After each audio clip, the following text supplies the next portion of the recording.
Good evening and welcome everyone to the Fall 2024 Symposium in Human Needs and Global Resources, co-sponsored by the Office of Multicultural Development and Intercultural Arts and Media. My name is Dr. Jamie Huff, and I have the privilege of working in the Human Needs and Global Resources program and the honor of welcoming you all this evening. On behalf of my colleagues, Dr. David Cho, Ms. Billy Key, Stephen Gaskin, who are all in these programs, ICAM, OMD, I want to extend a warm welcome and thank you for joining us for this fall's symposium. We're excited to have you here with us. Before I introduce our special guest, Dr. Thandi Gamedze, I would like to invite my colleague, Kelly Wilson, who works as the Partnership and Placement Manager in the Human Needs and Global Resources program, to open us up in a word of prayer.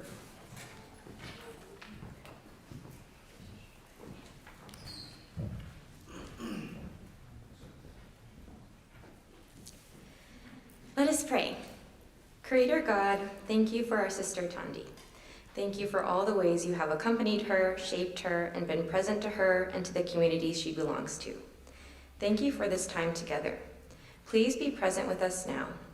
Holy Spirit, inspire and speak to us as we listen to Thandi share and as we go on to hold her words in our hearts and in conversation with others. Create in us a new imagination. Help us to dream your dreams for all of creation. Give us courage to confront the powers that perpetuate injustice, whether they be in the public square, our churches and communities, or in our own hearts. Expose the ways that we harm and destroy and lead us into restoration and fullness of life. Jesus, thank you for inviting us to participate in the everyday world making of your kingdom. We're so glad that you're creating a new heavens and a new earth, and we can't wait for the day when the wolf and lamb will feed together. Thank you so much for this hope. In Jesus' name we pray. Amen. Thank you, Kelly. Occasional woo, that's good. You guys can keep that up if you'd like. For those people who are still coming in, there are seats down here on the front row, some over here on this side over here, the splash zone right up here. Thank you so much, Kelly, for welcoming us in prayer. And again, thank you all for being here with us this evening. The Human Needs and Global Resources program exists to energize Wheaton students, staff, and faculty in learning to accompany communities worldwide toward justice and fullness of life. One way we seek to catalyze this learning is through annual events like these, which occur for us every fall and spring semester during the academic year. Through the generous and steady support of the John Deere Foundation and the hard work of the program staff, including Laura Atkinson, Laura Gorham, Nina Mansalawa, Kelly Wilson, and Dr. Laura Yoder, who's on sabbatical, but here in spirit with us, we continue to enjoy the privilege of welcoming scholars, artists, and alumni from all around the world to our campus to challenge us, encourage, and inspire us to fully embody our witness to God's just, peaceable, good, and beautiful kingdom. This year's symposium theme, Arts, Activism, and the Prophetic Imagination, invites us to consider the essential role that the creative arts play in motivating and directing our witness and our world-making. In preparing for this year's theme, we began by wondering about the generative capacities of art. Creative arts not only enable us to express our being and doing and feeling in the world, but they also inspire us to act and work for change within it. We've invited Dr. Thandi Gamedze, our symposium special guest and plenary speaker, to draw on her work and craft as an educator, academic, theologian, and poet to inspire us to faithfully engage our creative capacities and our prophetic imaginations in God's work of new creation. So let me tell you a little bit about our special guest, a bit about who she is and the work that she does before I invite her up here. So I do introductions all the time, and I thought it might be good if I asked some friends of hers to help me with her introduction. So some close friends shared a few things with me. This will paint a fuller picture of the endearing and wonderful person that she is. Apparently, Dr. Gamedze, you and I are kindred spirits, because I've been told that you have a mischievous sense of humor and that you love a good prank. But I promise that this is not going to be a prank, just some kind words of affirmation from some friends who admire you. One friend wrote to me and said that you're someone who does not simply let the ways in which this world does not align with God's purposes for justice and peace slip by without attention, anger, or lament. At the same time, they said you're quick to see where God's Spirit is at work in the brokenness, and that this brings you and others great joy. As she so beautifully expressed in a poem that she shared with our campus this morning in chapel, hers is a theology of responsiveness, one that, quote, makes itself vulnerable to that which it touches, end quote. She's a loyal friend and someone who sustains deep friendships. I've enjoyed glimpses of these qualities in her casual conversations with students in the OMD and in the various poetry workshops that she's hosted with students this week. She also likes a strong latte. She's still here for a few more days, so if you want to invite her out to give her a strong latte, I'm sure she would greatly appreciate that.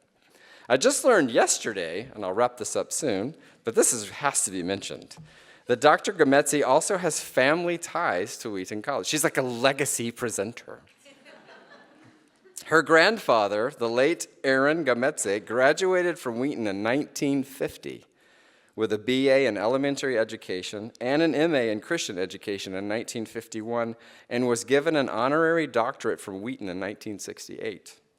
He was also a legendary soccer player. He had this really amazing game against Purdue once, who was actually inducted into the College Hall of Honor in 1981. She just found this out, like, in the last 24 hours. I mean, she knew before she came here, but all that other stuff, I just went over to alumni, and they were like, and there it was. So what does she do?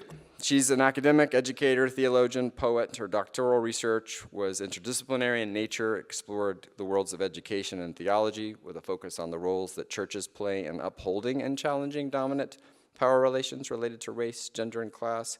She's worked with high school students through an organization called Bottom Up in her hometown of Cape Town, South Africa, and across South Africa, supporting youth and equipping them to develop critical consciousness, to make changes within their schools and wider communities.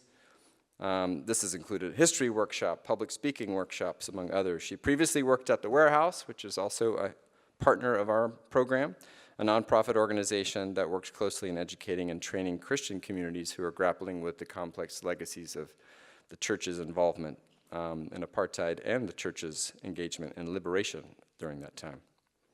Currently, she's completing a postdoctoral fellowship at the University of Western Cape, where she's managing the Education and Race program at the Desmond Tutu Center for Social Justice and Religion. Did I get that right? I'm very pleased in her lecture tonight that she'll also feature some of her own original poetry along the way, which will be a treat. At the conclusion of the talk, we'll have some time for questions and answers. I'll moderate that from the audience. To extend our conversation with Dr. Gamedze, I encourage you to think about questions you'd like as we go. And please stick around for a light reception afterwards, because a Hunger Symposium would not be a Hunger Symposium without a light reception, where you get to introduce yourself to Dr. Gamedze. Could you please join me in offering a welcome to Dr. Thandi Gamedze?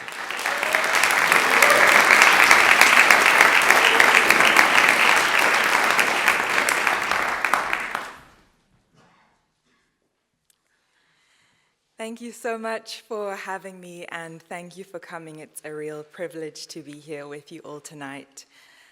And thank you for the wonderful introduction. So this talk, as you can see, titled The Role of the Arts in the Contested Practices of Imagination and World Making, is a topic that I'm really passionate about and very excited to get into with you all tonight. So I wanted to begin with a little bit of contextualization of myself. And I think contextualization in general is really important because all of our life experiences and the different things that we've been part of shape who we are, shape our lenses, and shape the things that we're seeing. And so the things I'm going to be speaking about today are deeply shaped by these different sites and these different communities that I've been formed by. So by way of introduction, I wanted to share a little bit about what those sites are. So Firstly, the picture on the left represents the church, and the church is a deep site of formation for me. I've grown up in the church. I've worked with churches, as Jamie said, through the organization called the Warehouse. My PhD was deeply intertwined with the church, and I've spent a lot of time thinking about and studying and analyzing the church in different ways. And the church is a deeply important part of my life and of who I am. So that's been one of my key sites of formation. And then you see the picture on the right represents the country that I'm from. And I have roots also in Swaziland or Eswatini, that's where I was born. I have roots in the UK. My mom is British, and I spent a little bit of my childhood there. But for most of my life, I have lived in and been formed by South Africa. And South Africa is a deeply beloved and wonderful and beautiful country that is so close to me and close to my heart. And it's also a deeply contested and complex and complicated country. You can see in this picture the inequality. It shows some of the inequality that we see, and it's really this picture of incredible wealth side by side with incredible poverty. And it really represents some of the country's history and some of how that history plays out today. So to give you just a little bit of overview of what some of that looks like, this inequality has deep historical roots. So the year 1652 is very important in South Africa because it's the year that colonization started. And colonization was followed by long histories of land injustice and removal of indigenous people off of their land, and the taking of resources from indigenous people in the land. There was a law that was put into place in 1913 called the 1913 Land Act, where the majority of land was put into the hands of white people, and black people were given a very small minority of the land, the majority of people. The Group Areas Act was another law that was introduced in apartheid, which really meant that different areas were reserved for specific race groups.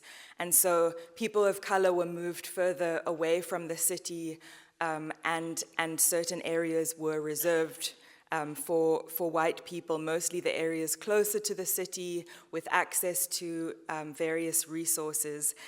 And so these things have deeply shaped the reality of the South Africa that we find ourselves in today. And these inequalities are very evident within Cape Town, which is the city that I'm from. And so that is also a space that I have been deeply formed by, and that has shaped a lot of my thinking and a lot of my work in the world. And I think these two things being side by side in this picture is important, because the church is a very important part of South Africa's story. About 80% of the population identifies as Christian and attends church regularly. And the church has played a deeply contested role in South Africa, and we'll talk a little bit more about that. But the church has been part of upholding the apartheid regime with its theology, but it's on the other side been part of the liberation struggle and fueled this work towards justice and liberation. So it's played this very contested role. So that has also very deeply shaped me. Then these are some of my communities of formation. So the various communities that I have been or am part of that have deeply shaped and formed my thinking and being and who I am. My family is represented there on the top, and they have been a deep part of my formation in many obvious ways and not obvious ways. I have such deep respect for all of them, and I'm very inspired by the different work that they do and their being in the world. The bottom middle picture is bottom up, from a bottom-up camp. So that's the organization that I work with, which works with high school students in thinking about critical consciousness, and how to equip high school students to be able to make changes in their communities and schools. It's been a deep part of my formation.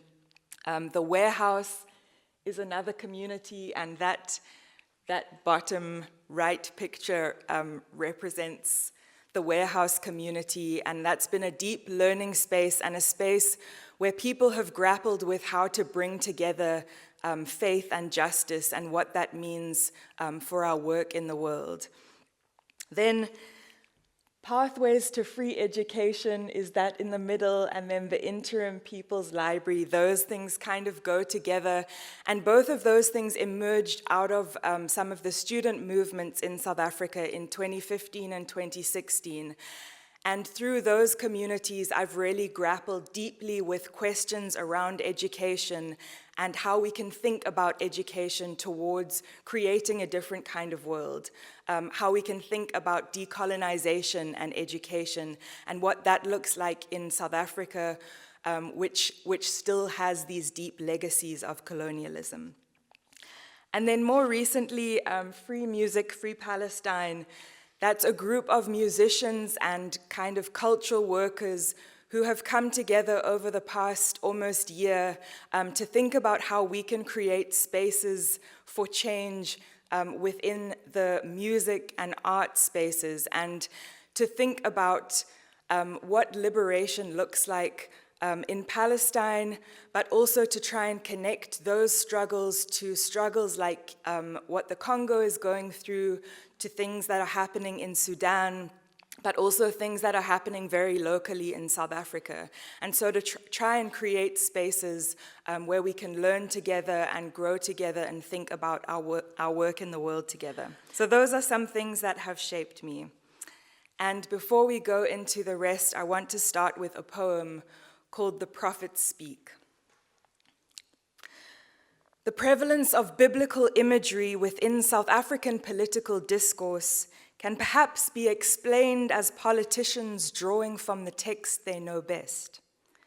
It's why my poetry is often scattered through with scripture. In times like these, I take to reading the prophets, the Old Testament truth tellers who operated in that liminal space between the present world and that which shimmered on the horizon. Those who were unafraid to expose evil for what it was, condemning those who sweep across the whole earth to seize dwellings not their own. Those as greedy as the grave who, like death, are never satisfied, who build cities with bloodshed and establish towns upon injustice. Those who add house to house and join field to field until no space is left and they live alone in the land. The parallels are eerie. Different perpetrators, same story, but with more advanced weaponry. Bombs dropped indiscriminately upon hospitals, homes, places of worship, even refugee camps. Brazen attempts to erase a people. You should know that even if our voices were silent, the stones would cry out. The blood would shout, the bones would roar from beneath the rubble. They'd roar for freedom from the river to the sea, from every river to every sea.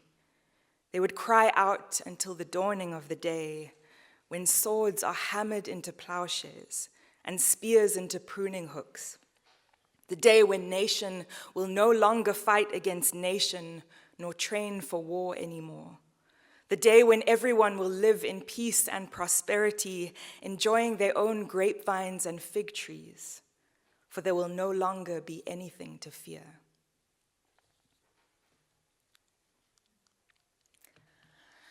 I love this quote so much by Adrienne Marie Brown.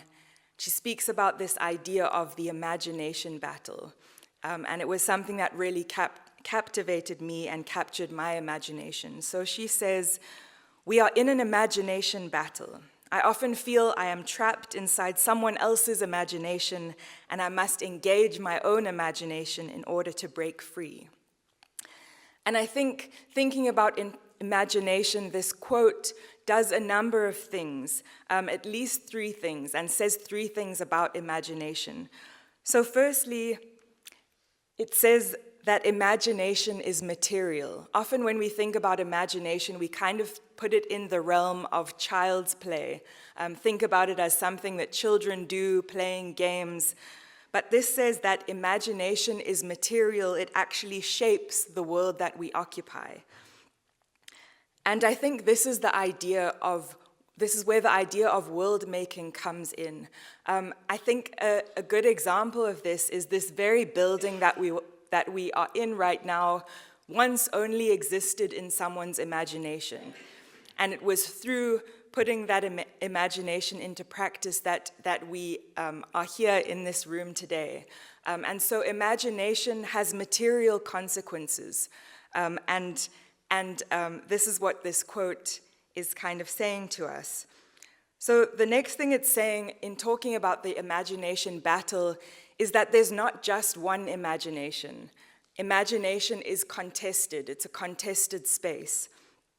And an example of this, so there's a friend of mine has created this documentary which looks at this history of land dispossession in Cape Town. And it's actually a story of Stellenbosch University.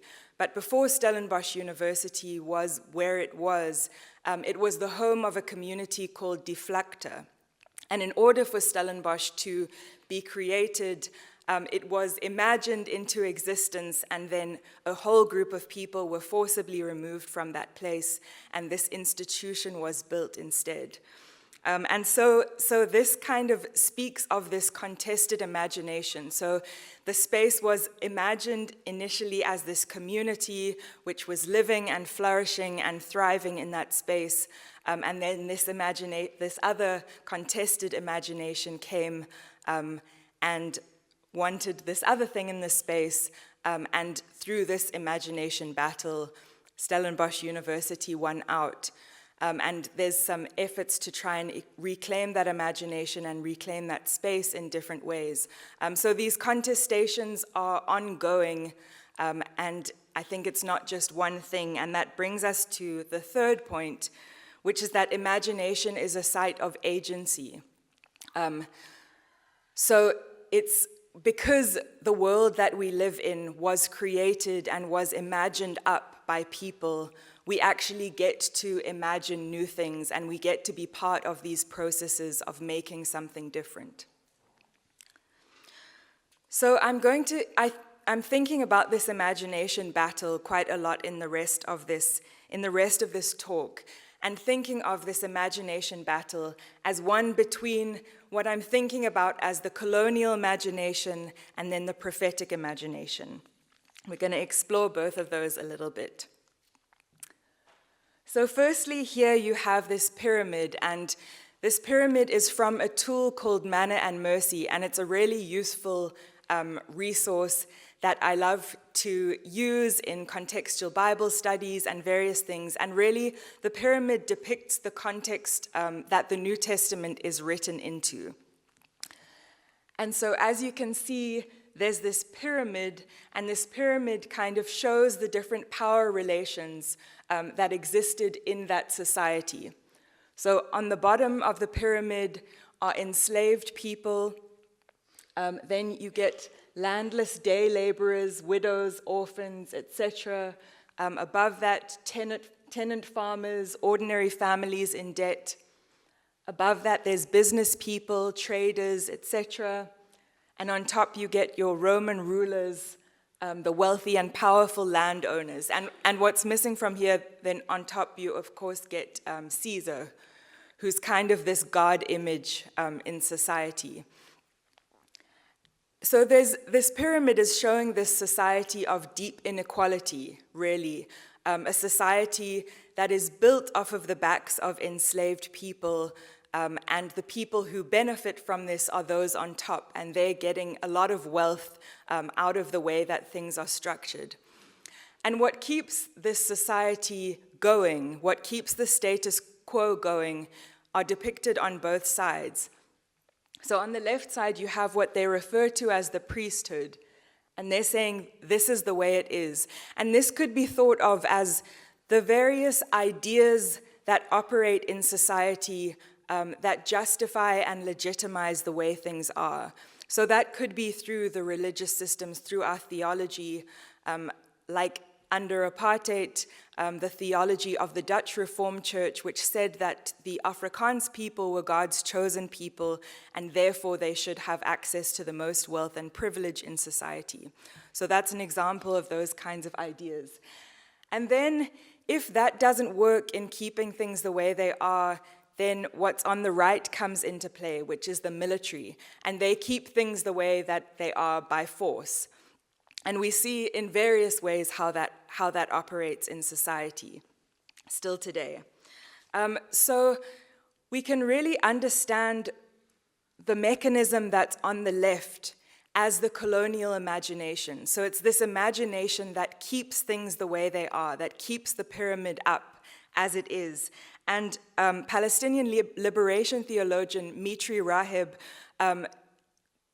talks about this really useful idea. So he terms this the software that keeps the hardware of empire in place, that does this work of legitimizing the empire, of justifying the empire. So I think it's important to think about what are the stories and the ideas and the narratives that we see being deployed to do this kind of legitimizing work. And some of these might include this idea of meritocracy, which says that people are where they are because of the work that they've done. So those people that are high up on the pyramid are there because they've worked hard. They've worked hard for their wealth. The people at the bottom are there because they're lazy. And so you can see how these things justify this image that we see here and paint a certain picture and allow us to accept the way that things are. And then I think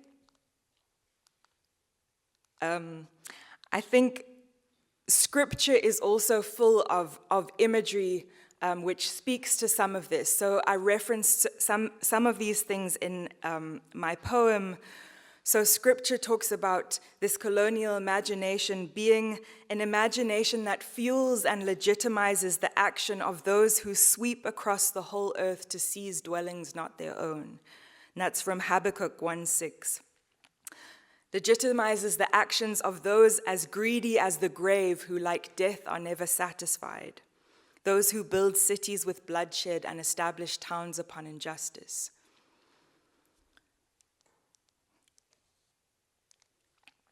And then we have the prophetic imagination. And the pyramid doesn't really speak necessarily to the prophetic imagination, but the prophetic imagination tries to shift what's going on in the pyramid. And Walter Brueggemann talks about this idea of the prophetic imagination a lot. And he says the task of prophetic ministry is to nurture, nourish, and evoke a consciousness and perception alternative to the consciousness and perception of the dominant culture around us. So this is really the work of prophetic imagination. It's both naming and exposing and critiquing the dominant culture. So critiquing what we see in the pyramid. And also it's bringing into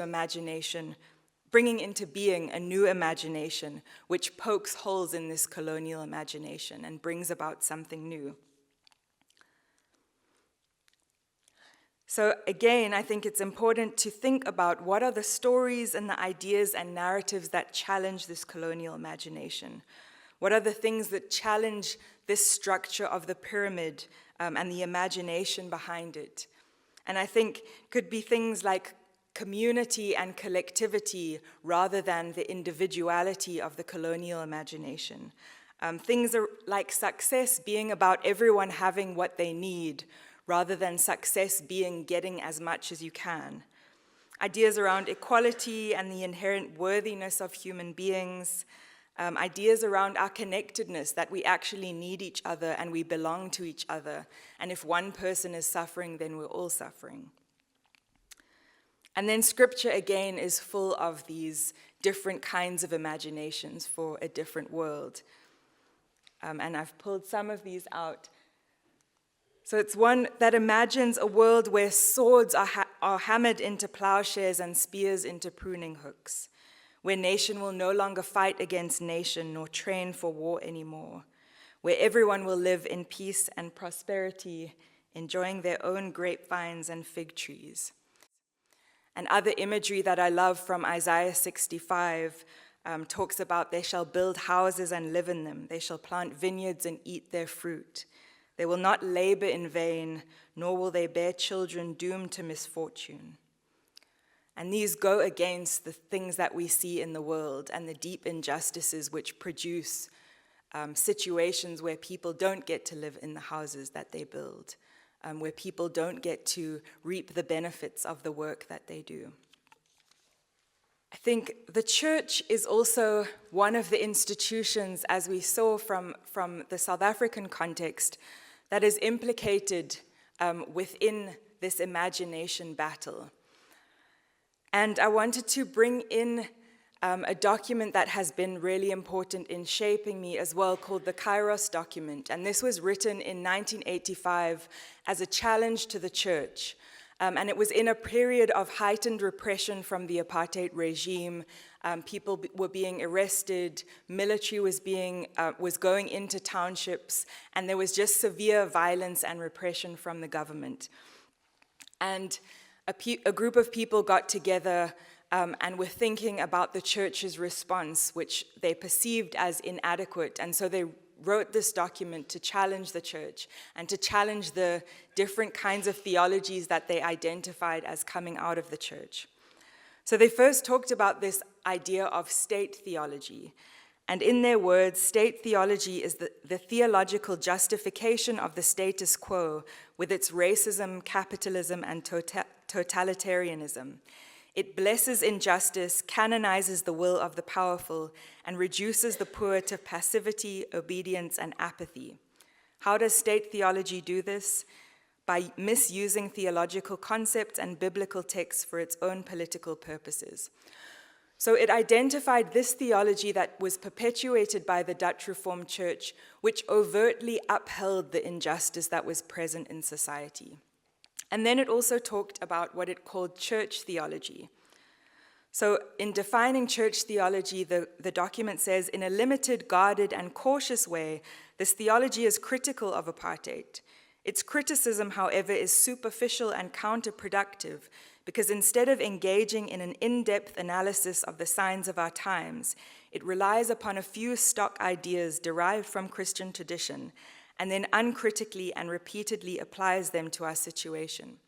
So concepts like reconciliation and peace kind of plastered over these deep wounds and deep injustices without recognizing the dynamics of what was going on. And in doing that, it masked those things and invisibilized them so that they could just continue. And then it talked about what it called prophetic theology and called the church to prophetic theology. And it says prophetic theology is solidly grounded in the Bible in a way that speaks to the particular circumstances of a particular time and place. It includes a reading of the signs of the times, social analysis. This is what great biblical prophets did in their times, and this is what Jesus tells us to do. It is always a call to action. It confronts the evils of the time and speaks out against them in no uncertain terms.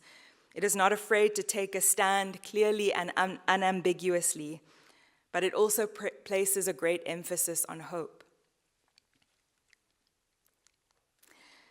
And this poem I wrote a few years ago, and it was really inspired by communal grappling with the book of Amos. And I wrote it for the Justice Conference in South Africa, called Let Justice Roll. My people, those called after my name, those created in my image, whose origins and stories I have known intimately and been intricately involved in.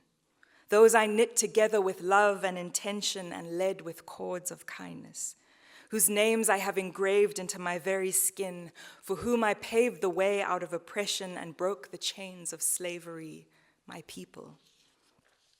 How quickly you have forgotten these paths we have traveled. How quickly your memory has unraveled this shared history. How swiftly you have reduced me to a god of apathy, neutral in the face of injustice. Do you not know me at all? For you perfect your religion like it's a play, getting on your knees to pray, memorizing your sermon lines, finding flawless harmonies to enhance your worship sets. Yet off stage you underpay your employees and justify harsh inequality with your gospel of prosperity, silencing my prophets who proclaim liberation. The sound of your worship is deafening when combined with the cries of the laborers that you have underpaid. Your offerings are a mockery when they've been gained through the pain and exploitation of others, your sisters and brothers. Their bones cry out from the ground. The bones of the landless, the enslaved, the imprisoned, the displaced, the bones of my people cry out from the ground. And even this ground cries out for the waters of justice to flow. For the water it has known has been the sweat of those who have toiled it as their own, while never getting to own even a slice. Their cries and groans, the lullabies it has grown accustomed to. Yes, the land knows them well. They are one and the same. Their tears have watered its barren plains. Their blood has stained its soils red.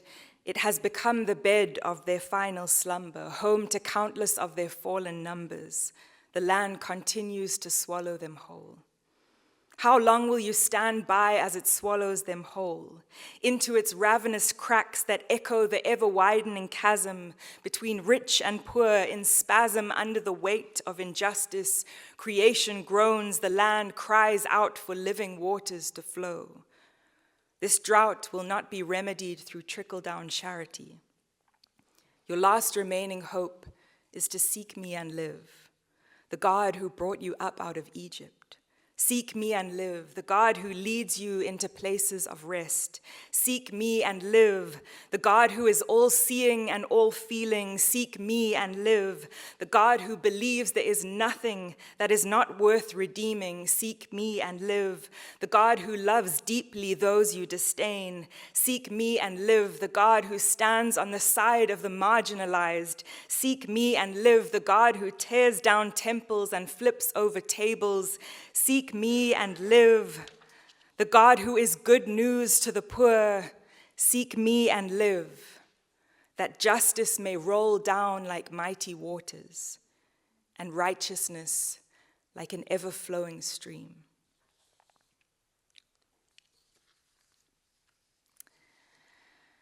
And then art and the imagination battle. So we've seen the ways in which the church is implicated in this imagination battle, but art is also implicated in this imagination battle, and this quote captures that well.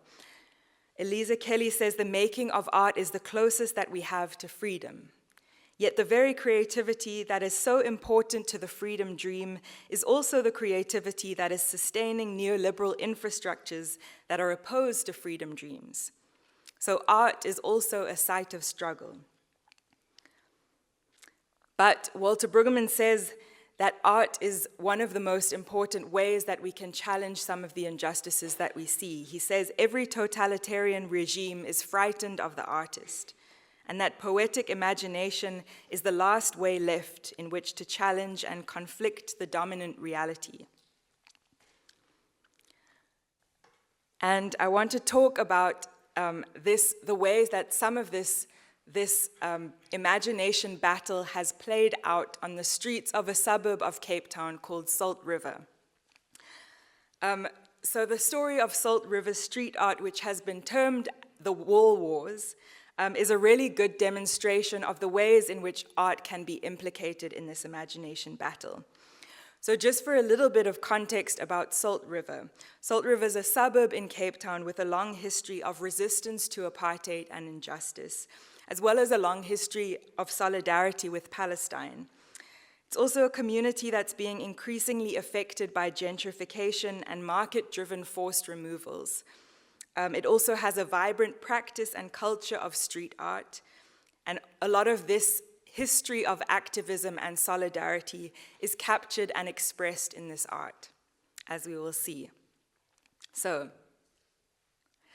part of the story of the Wall Wars involves contestation between the community of Salt River and this foreign organization called Baz Art. So various things about this organization are very much out of alignment with the values of the broader Salt River community, including their approaches to how they commission artists, how they decide on the content of the art, where their funding comes from, etc. But despite all of this, Baz Art was given permission by the city government to curate and commission art for Salt River's walls. So this was a highly contested decision. So this piece called All of Us was created in February 2021 and commissioned by Baz Art. In this image, you can see that it reads All of Us. And while this seems to be a pretty harmless message of seeming inclusivity, its ambiguity and its very ahistorical and acontextual messaging plaster over and invisibilize the community's realities of gentrification and forced removal. So in the same way as we talked about church theology and the way that that does that through these ideas of reconciliation and peace without recognizing the underlying injustices, this seems to be doing a similar thing. So it presents this sanitized but ultimately false reality and thus perpetuates and even sanctifies the oppressive conditions that are very present within that community. So in response to this, and as an act of defiance and a reclaiming of this wall by the Salt River community later in 2021, the piece was anonymously edited to read, All of Us Must Free Palestine. And this shifted the meaning of us from referring to this ambiguous, apolitical, ahistorical collective to referring to all of those who position themselves in solidarity with the Palestinian struggle, as well as anti-colonial struggles of all kinds, both local and global. So this edit was soon painted over, but 2 years later, in 2023, another edit was made, changing the mural to read, All of Us But the Poor.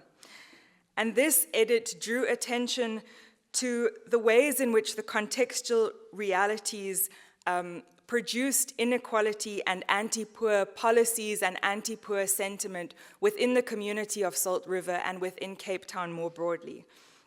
So there's a lot more that could be said about this, but really the work that these art pieces and their edits do in reading the signs of the times expose this colonial imagination that's very present and point to something different. This is another artwork that's on one of Salt River's walls. And these are four people that are very connected to Salt River, that lived in Salt River, and that have histories of different kinds of activism and imagination for a different kind of world. So there's a Judge Siraj Desai, a lawyer and anti-apartheid activist, Dalla Omar, a human rights advocate and activist, Anwar Najia, and political activist and intellectual Benny Keese. So this wall remembers that history and makes this history very visible. However, the wall also is just for men. And so even in remembering these histories of struggle and activism for a different kind of world, in certain ways, they're also reinforcing these narratives that are dominated by men. And so a few months later, this wall was commissioned, which remembers Salt River women who have historically come from Salt River and been active in different ways, also in the liberation struggle. So this wall features a unionist, Khadija Isaacs, political activist, Zaraya Abbas, a journalist, Karima Brown, and the poet and playwright, Gladys Thomas. And so in doing this, it's also internally challenging the patriarchy that is still very present in South Africa and in that community.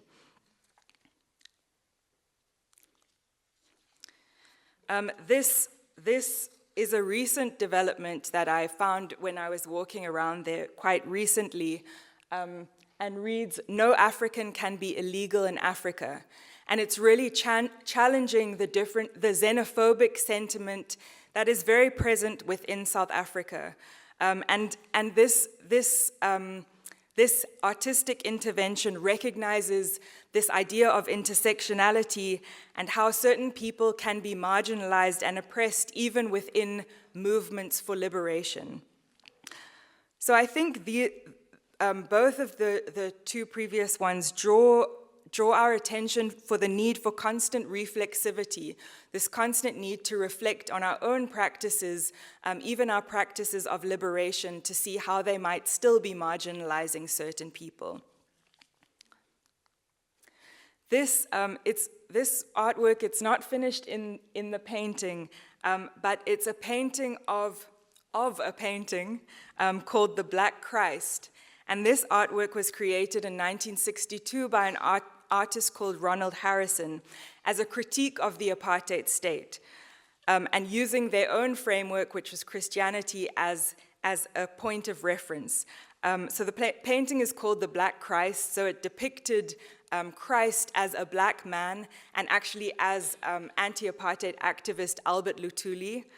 And then the soldiers on either side resemble who's known as the architect of apartheid, Hendrik Verwoerd, and the Minister of Justice at the time, John Vorster. So this artwork was a deep critique of the apartheid state, and even going as far as to say that actually in what you are perpetuating, you are re-crucifying Christ, and reframing this Christian narrative in a way that calls forth a different kind of imagination. I had to do this in 4 photos because it's very big, but it's one of my favorite murals. It's really beautiful, and it's called the Palestinian Roadmap, or sometimes it's called the Wall for All. And this was dreamed up by Salt River residents who wanted to create an artwork that wasn't just aesthetic, but that was a public education intervention. And so it's deeply educational. It has many different elements. It marks key moments in the Palestinian struggle against Israeli occupation and apartheid, as well as key moments in the history of the Zionist project. You can see that one documents the annexation of the land of Palestine over time. It also references key symbols of the Palestinian struggle. So the kafir, the Palestinian flag, you can see the cartoon character Handela and his artist, who has become a key figure in the Palestinian struggle, the olive tree. And then a separate part of the wall that you can see all of these names references a number of struggle activists from South Africa and more broadly, and in that does the work of connecting these different struggles for freedom and liberation. Then the last one that I'm going to share says, same colonizers, different ships. And this piece was in response to Amazon wanting to build its South African headquarters, which unfortunately now is actually going ahead. But there was a huge amount of contestation and work to try and stop that from happening. This is a site that has layers of significance. So it's a site of indigenous Khoi sacred land. It's where these 2 rivers meet, the Liesbeek River and the Black River. It has a long history of colonization. It actually formed part of the land, the first tracts of that land that Jan van Riebeeck gave to Dutch settlers, but it also was an important site of resistance of colonization. So this person, whoever drew that, is trying to connect these histories of colonization to what's happening now with this move to build these foreign headquarters on this deeply sacred indigenous land.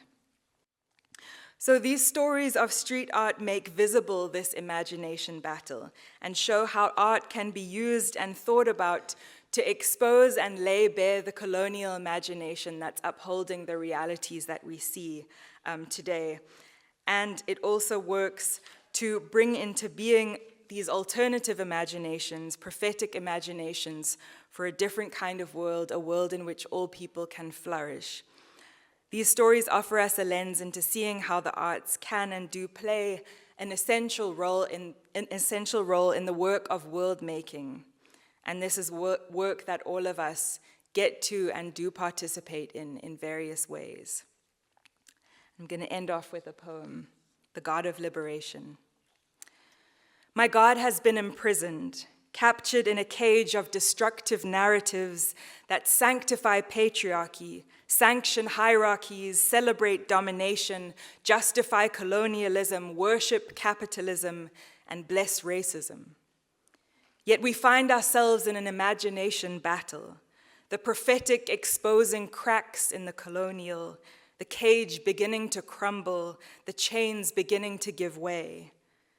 It is time to reclaim the Jesus of our faith, the Jesus born in a manger, the brown Jesus, the Jesus from Palestine, the one who cracked the whips and flipped the tables, that sided with the children, that chided the powerful, the Jesus that saw the systems and the people they were oppressing and refused to stand idly by, the Jesus who called the righteous whitewashed tombs.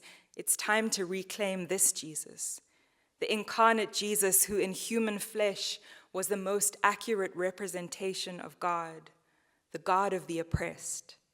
It's time to call into question the colonial imagination, time to reclaim the God of liberation. Thank you.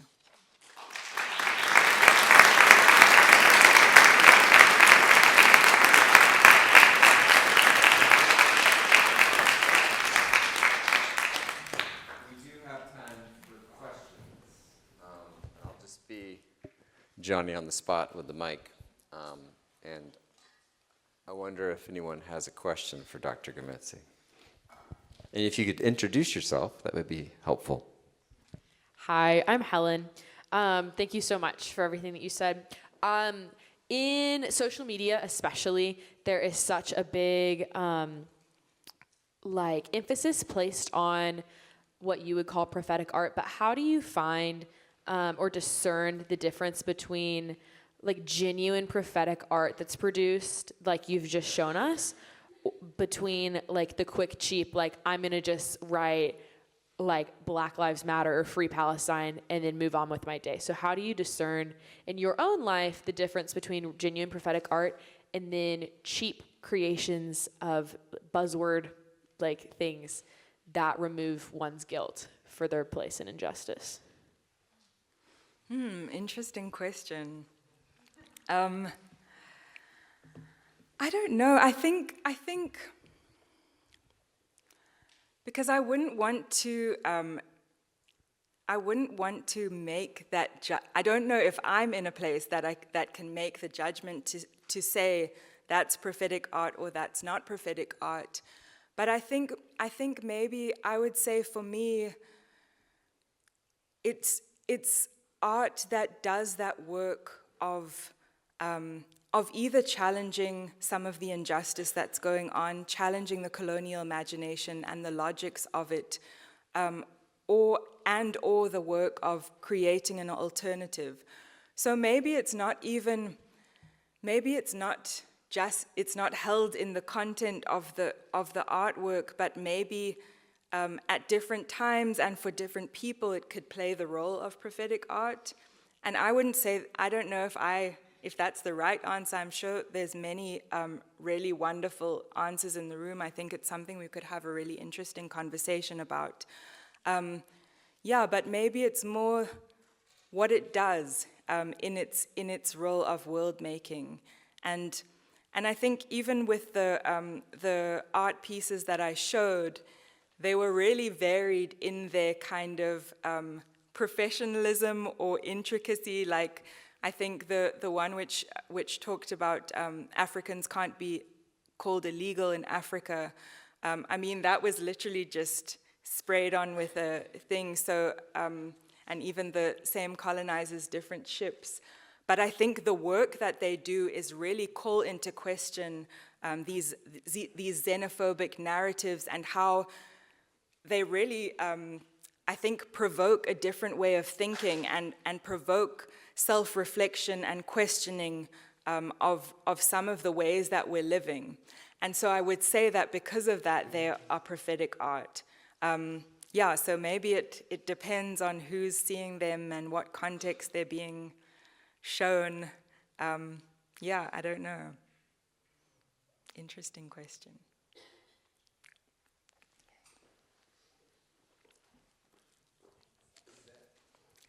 So something I wonder about a lot is, as a college student especially, that colonial imagination feels like a straitjacket. You know, it feels like a prison, like something that's so hard to get out of, especially as we, you know, spend all of our time and all of our money to go get a career that is like, you know, a niche that's carved out for us by that kind of pyramid or whatever. And so, like, as little people, how do we begin to engage with and enact the prophetic imagination?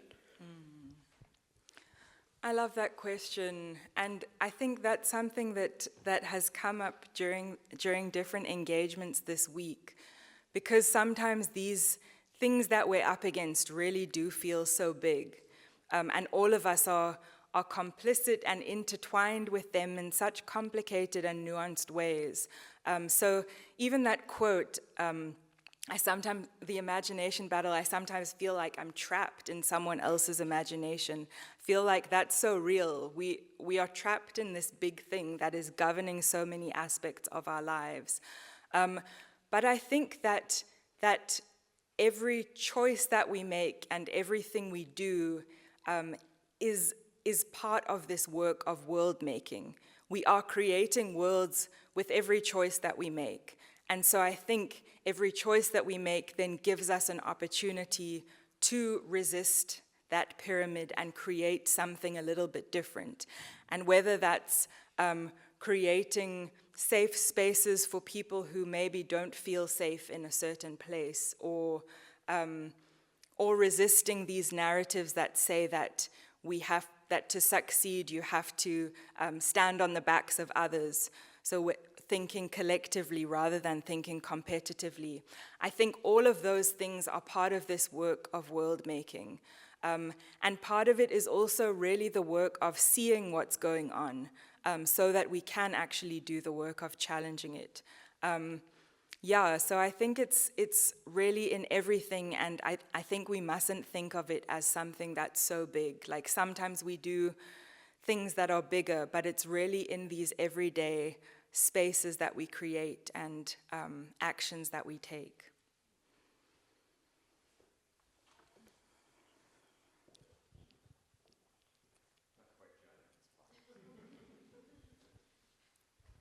Hello, my name's Christine, and thank you so much for sharing. And I'm just thinking, like, I think a lot of American churches have a desire to follow Jesus, but like a fear of upsetting the kind of like it is what it is, or a comfortability in the it is what it is. And like, how would you recommend that we like engage our churches as maybe just congregational members or ministry leaders in this like act of prophetic kind of art? Hard and good question. I've spent a lot of time working with churches, and it can be a difficult space. And I think, it's so wild how it can be a difficult space, because I think the example of Jesus shows this incredibly prophetic life of challenging the powers and challenging the structures and creating a different imagination. Bringing the people on the margins into the center, and calling the people who've been in power to sit back and listen and be quiet. I think Jesus' life disrupts the power dynamics in so many ways, and so we have so much to draw from in Scripture. I think one thing that I found really helpful, which I think the Kairos document talks about, is this idea that there isn't one theology. Because I think sometimes we think about theology as if it's this thing that just comes down pre-packaged from heaven. We don't have anything to do with shaping it. It's just this thing. But of course we know that's not true. Our lenses, our worldviews, who we are, where we come from, what we've been taught, shape the way that we read the Bible and the way that we see theology, the people that we read, the thinkers that we draw from. All of that shapes our theology. And really the Kairos document so clearly spells out that it can see these three different theologies operating. So the example of South Africa, I think, is a really powerful one, because under apartheid you can see how things operated, how theology operated overtly to uphold the status quo, more covertly to uphold the status quo, and then how it was this prophetic theology which actually came out and challenged the status quo. So I think even that as a starting point to recognize that theology is a site of struggle, that there's no one theology, sometimes can be a helpful way in, I think, to get the conversation started. Yeah, but I think there's different tools and resources that I'd be happy to point you to and share with you if you'd like.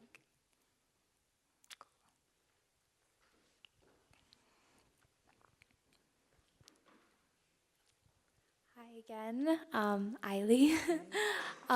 So these topics are very, very difficult. How do we hold on to hope, and how do we wake up every day and make the decision to keep working and fighting for this? Yeah, that's a good one. I think, so thought about this quite a lot, and I think at different times I have more hope than other times. So it's something that kind of ebbs and flows in a certain way. But one thing that I found really important is that this work is important to do in community. I think if we're doing it alone, it's so easy to lose hope and burn out and get overwhelmed. But if we're doing it in community, then I think there's space for each other to go through those ebbs and flows, because sometimes when on a day where you have no hope, someone else's hope can kind of carry you. So that's one thing. I think it's really important to be doing this in community and not to be doing it on your own. Another thing I think is that it feels like, I think hope in a way comes from action, and when we're just looking at things, I think that's where we can lose our hope. But if we're involved in things that are trying to build a different world, I think we can get hope from those spaces. And in that, I think sometimes it's also about reframing and readjusting what we're looking at, because there are always beautiful expressions of prophetic action and prophetic imagination everywhere. I think in the most unjust spaces, there's marginal voices who are trying to do something different. So sometimes it's a case of adjusting our vision and finding those spaces that we can draw hope from, I think.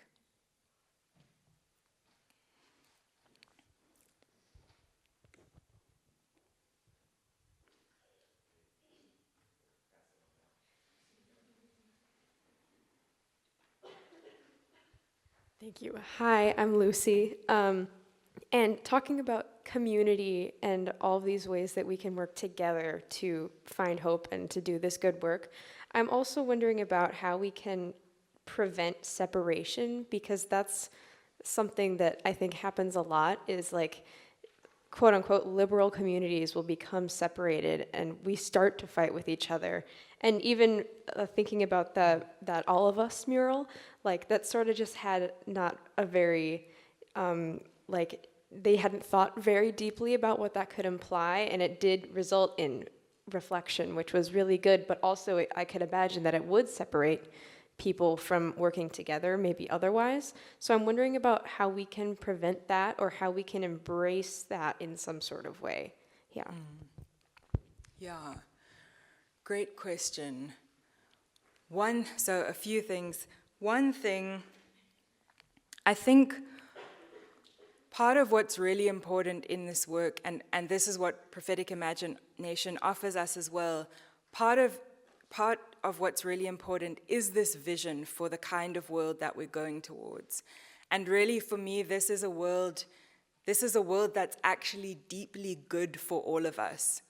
It's not, as someone put it in a class I was in, it's not a zero-sum game where one person wins and everyone else loses, but because our liberation as humans is so deeply tied up into each other's, this world is a world that's good for all of us. And so I think that has to be the starting point and what orients all of our work. And so that's why I think prophetic imagination is so important, because it calls us to dig deeper than thinking about what systems need to fall. It calls us into thinking about what is the world we want to create, and how does that orient the way that we get there. So I think firstly that's really important. And then I think so I've been part of this group who's been thinking about this idea of transformative justice, and it's kind of within a sort of framework of abolition, but really think it's asking the question of how we think about addressing harm that happens in society. So if we're wanting a world without the violence of the justice system as it is now and all of that, how do we think about harm, and how do we think about how we are in relationship to each other? And one beautiful thing that that has stuck with me and that I really hold on to has been this idea that's really strong in that conversation, which is the idea that we belong to each other and we can't throw each other away. As human beings, we belong to each other. And I think that's maybe one of the hardest things in this work, because we belong to each other whether we agree with each other or not. And I think that also very much orients the way that we are in conversation with one another, and invites us, instead of dismissing each other or canceling each other, to actually dig deeper and try and find ways of finding each other. So I think those are not necessarily answers or easy pathways, but they're, I think, anchors. They've been anchors for me in thinking about that. Hi. Hello. Hi. Is this on? Cool. I'm Maya. We've talked a couple times at this point, but I wanted to ask, like, my immediate reaction as an artist and someone who's like excited and a leader is like, okay, I'm gonna go change the world. I'll be right back. Yes. And I have 10 new ideas for how I'm gonna do it today. And I think that I see like a lot of people in this room that I've seen at workshops and events with you that like are showing up again and again, because we're the sorts of people who can maybe be like that. And so I guess I want to ask what it looks like for you as someone who, we sort of talked about what it means to be an activist. And so someone who is in one way or another an activist or a world builder, someone who's imagining new things and constantly being excited and inspired and having new plans, what does it look like to do that in community? And do you have any like experience or wisdom to share on just like, yeah, what it looks like to rely on others and to give something up and not always be at the forefront of a movement? Or, yeah, I don't know if that makes sense. Yeah, lots in there, thank you. I think something that I've been thinking about a lot recently is really about the pace of this kind of work. I think it's really important, and there's like a lot of thoughts that I'm still kind of mulling over and thinking about, and they feel like they're incomplete. But I've been so, I don't know, there's something really important about timing in this work. And I think because sometimes the empire, the colonial imagination, operates on this quick time. It creates these crises that are urgent and that we need to respond to, that I think sometimes our activism emulates that timing because we feel this urgency and we feel this pull. But I think there's an invitation, I'm feeling it more and more, but this invitation to slowing down and to thinking about the long term, thinking about the 100 years. And this has been something that at the warehouse we've been thinking about for a while. We've been feeling this invitation from God into positioning ourselves for the 100 years. If we're thinking about this work, about building a world that's gonna only come in 100 years' time, it changes what we do now. It changes the way that we think about our own sustainability. It changes the kinds of seeds that we're planting, the way that we are getting the soil ready, in a way, for that world. And I think that's how we need to be thinking, because so much intention has gone into creating the world in the way that it is, that a lot of intention and time is going to need to go into creating a different kind of world. And I think thinking about it in that way is the only way that's actually sustainable.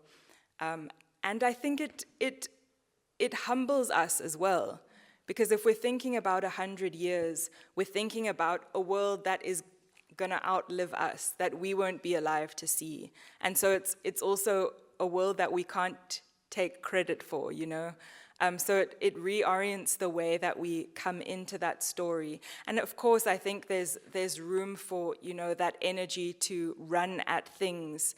But I think that slowness and keeping in mind that 100 years even helps us with how we do that and how we keep our energy and how we sustain ourselves. Do we have one more question? Or maybe two? Yeah, we'll do two. Hi, I'm Olivia. Thank you so much for speaking. So, I was kind of thinking, in reference to the All of Us, our work, do you think that inclusivity and an overemphasis on reconciliation can do more harm when done by corporations or the dominant population? And what is an effective alternative? And also just where do we find the balance of addressing past hurts while finding a way to move forward? Good question. Yeah. Very good question.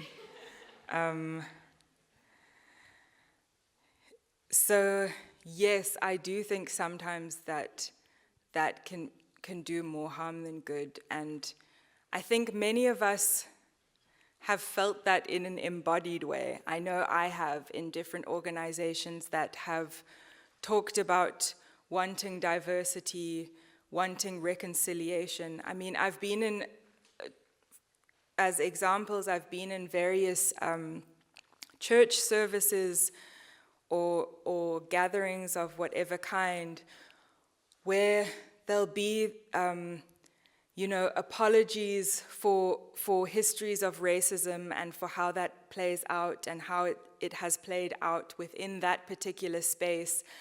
And it's like a big drama, and in the moment it feels like something, like there's shifts happening, but then nothing fundamental actually changes.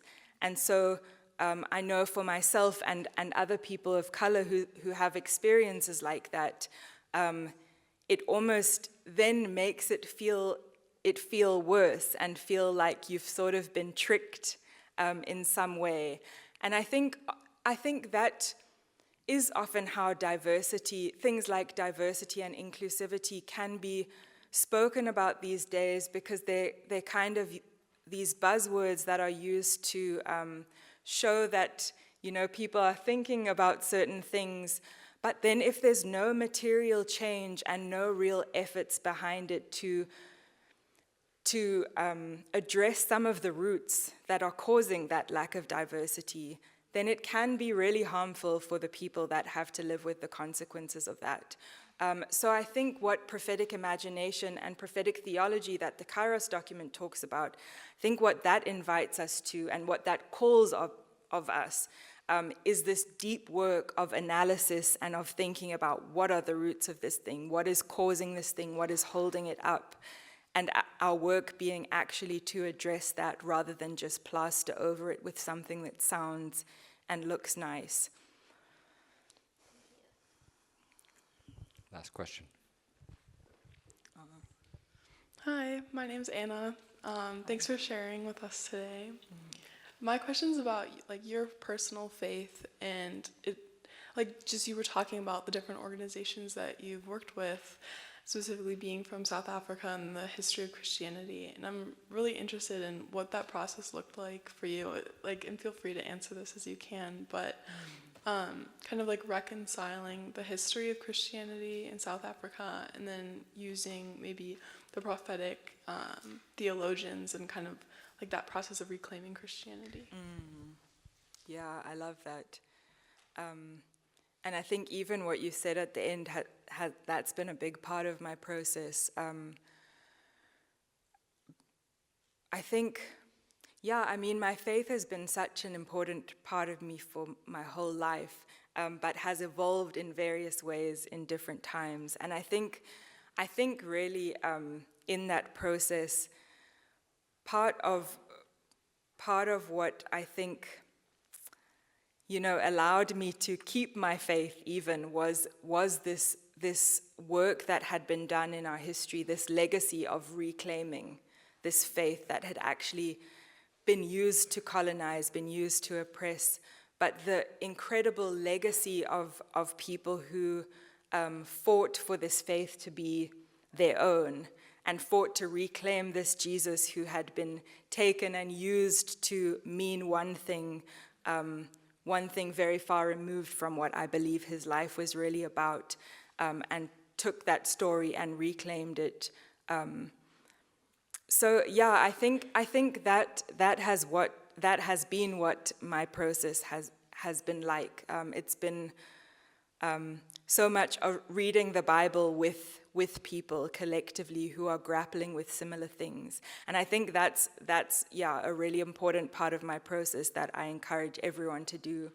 This kind of often we're encouraged to read the Bible, or our Bible reading processes are on our own, but I think there's something really beautiful and really formative about grappling with Scripture together with people, and what those kinds of spaces allow for. So I think drawing on some of those legacies of our prophetic theology has been a really important part of my faith, and what I take forward. I don't know if that fully answers, but it's part of it. Well, I wonder if we could give Dr. Gamedze one more round of applause.